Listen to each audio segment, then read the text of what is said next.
দুর্বল ব্যাংকগুলোকে তারল্য সহায়তা দেবে 10টি সবল ব্যাংক।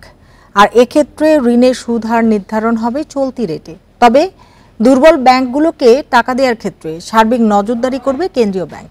বুধবার বাংলাদেশ ব্যাংকের গভর্নরের সাথে বৈঠক শেষে এসব কথা জানান সবল ব্যাংকের কর্মকর্তারা।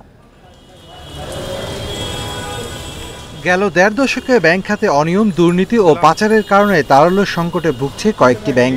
এর মধ্যে আছে সোশ্যাল ইসলামী ব্যাংক, ফার্স্ট সিকিউরিটি ইসলামী, ইউনিয়ন, গ্লোবাল ইসলামী ও ন্যাশনাল ব্যাংক।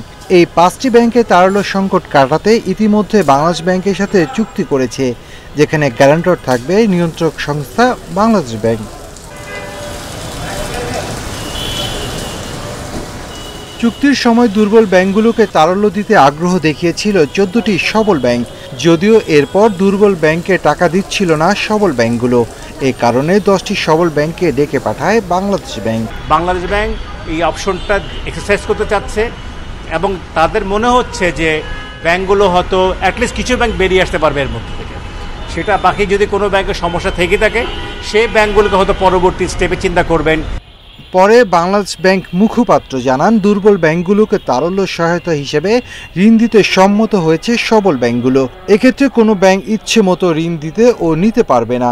ঋণের মেয়াদ নির্ধারণ করবে কেন্দ্রীয় ব্যাংক। ব্যাংকগুলো এসেছিলেন, তারা বাংলাদেশ ব্যাংকের সাথে আলোচনার প্রেক্ষিতে সবাই সম্মত হয়েছেন যে তারা এই ফ্যাসিলিটিটা যাদের প্রয়োজন তাদেরকে দেবেন। সুদের হারটা বাজার ভিত্তিক করা হয়েছে, SLF বলি আমরা, যেটাকে স্ট্যান্ডিং লেন্ডিং ফ্যাসিলিটি। এটা বর্তমানে এখন 10.5-এর মতো রয়েছে।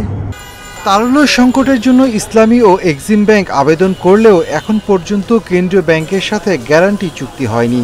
এদিকে তারল্য সংকটে পড়ে থাকা পদ্মা ও ICB ইসলামী ব্যাংক এখন পর্যন্ত সহায়তা চায়নি কেন্দ্রীয় ব্যাংকের কাছে।